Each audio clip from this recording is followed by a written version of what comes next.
Предки этих людей – уроженцы села Карыл Бахчисарайского района. Они впервые собрались на встречу односельчан.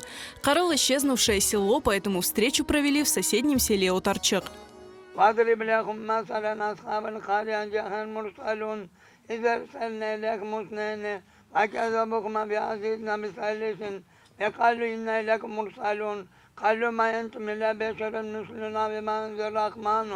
Инициатива провести встречу односельчан принадлежит Эльмаса Джумамбетовой, чьи корни тоже отсюда.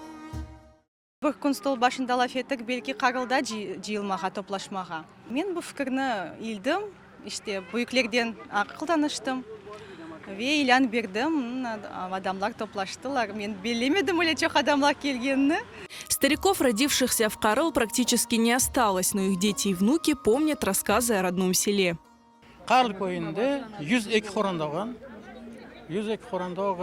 яқшы да топырақлары күшілі оған, бақ-бақшылар яқшы олған, аз-азлеріміз баранда, мектеп олған, башқалышы дорсынып жамис олған.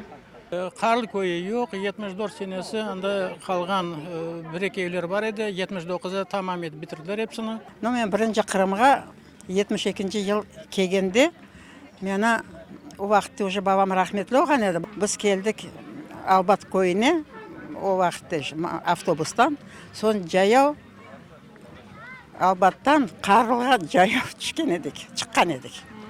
Бұтын ерлерін көрсетіп вақытты, емжім рахмет olsun, жанынан ерде бияз дұт дірегі бар еді.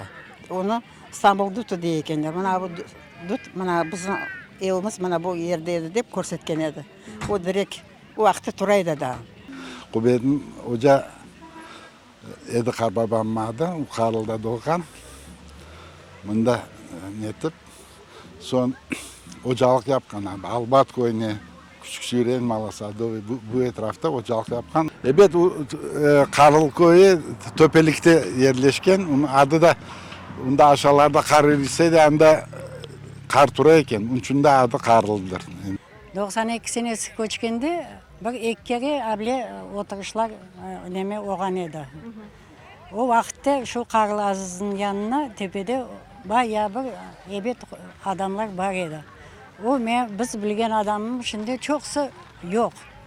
Hepsi rahmetli olup gitti. Şimdi bu yanı nesil. После депортации крымских татар село Карыл переименовали в Подлесное. Сюда завезли новоселов. А в конце 70-х село опустело и было разрушено. Единственный уцелевший памятник села Карыл – знаменитый источник Карыл Азиз. Карыл Азиз,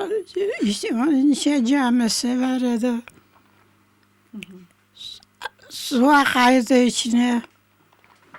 Kegen hasar, bunlar içse varıp. Suları şifalıydı. Şifalı suları, evet. Первая за долгие годы встреча односельчан, выходцев из Карыл, прошла весело и душевно. Для гостей приготовили разные угощения и пригласили музыкантов, которые исполнили любимые народные песни. Организаторы обещают, теперь эти встречи будут ежегодными.